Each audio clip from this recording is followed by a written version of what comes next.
Assalamu alaikum wa rahmatullahi ta'ala wa barakatuh. Barkanmu da warhaka, barkanmu da sake saduwa wani lokaci. So ina mata masu bukatan hasken fata without sanya bleaching. Ina matan da suke son glowing and fair skin without sanya bleaching. So ku biyo mu cikin wannan shirin don ku kalla ya ake hada wa'annan ingredients din without bleaching.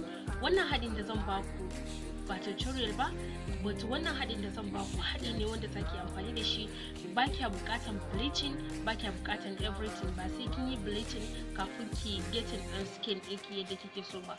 Wannan hadin da zan baki hadi ne na musamman wanda zaki yi shi a gida ba tare da wata chemical ko affectable something inside da zai bata miki skin ɗinki ba.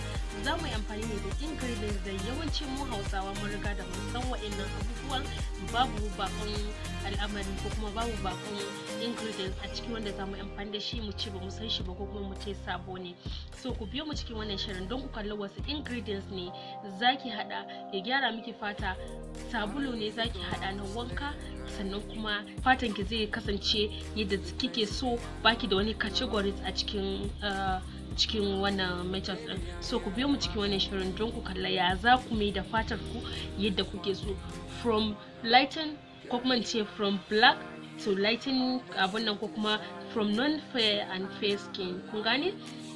Idan kina buƙatar tsantsin fata, kina buƙatar zallan tsantsin fata, fatar ki ta yi tsantsi ta yi kyau, ki bi wannan ingredients din. Idan kina son fatan ki ta yi haske, dan method din ne yana zuwa idan kika yi amfani da shi iya inda kike so sai ki dakata da kanan ki tsaya. Idan kina son kaza ne bara ki sa kaza ba, in kina son kaza bara ki sa kaza ba. So akwai ingredients da zan kirga muku idan har ba kwa son fatan ku ta yi haske with that, sai kake sa shi a cikin wannan hadin da zan baki. Gobe da idan ke fara ce, idan har ke fara ce zai kara miki kyau da tsantsin fata.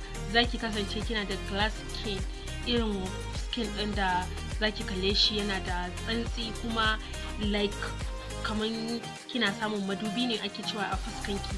Zai kasance kin samu wayannan menene ake cewa wayannan skin din. So ku bi mu cikin wannan shirin don ku kalla ya abubuwan suke.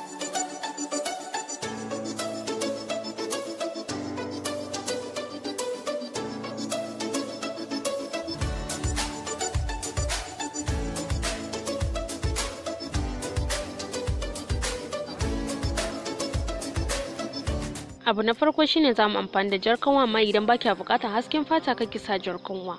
Abu na biyu shine lemon tsami, kamar da ka sani tana da matukar amfani ga skin.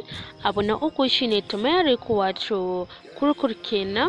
Sannan zamu yi amfani da majigi, wato da turanci akan iya ce masa kamut.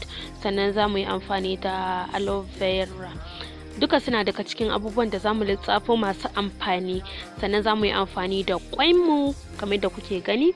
Sannan zamu yi amfani da sabulun salo kamar yadda kuke sani, a samu mai kyau a yi amfani da sabulun salo kamar yadda kuke gani. Sannan zamu yi amfani da olive oil wato man zaitun kenan, a same shi mai kyau. Sannan zamu yi amfani da zama. So wayannan abubuwan da muka kirga ga baki ɗaya zaki nemi turmi ne ki dake su ga baki ɗaya a guji ɗaya, ki caccakuɗa su, ki tabbatar da kin saka sabulun wanka, akwai sabulun wanka a ciki. Zaki sa sabulun wanka sannan ki daddake su ga baki ɗaya. Idan kina da roba, idan zaki cucura ne ma duk yadda kika yi duka ɗaya ne. Kar ku manta ku danna mana subscribe, sannan kuma ku danna mana like, sannan kar ku manta ku danna mana ƙararrawar sanarwa da zarar wannan bidiyo ɗin ya burge ku. Na bar ku lafiya.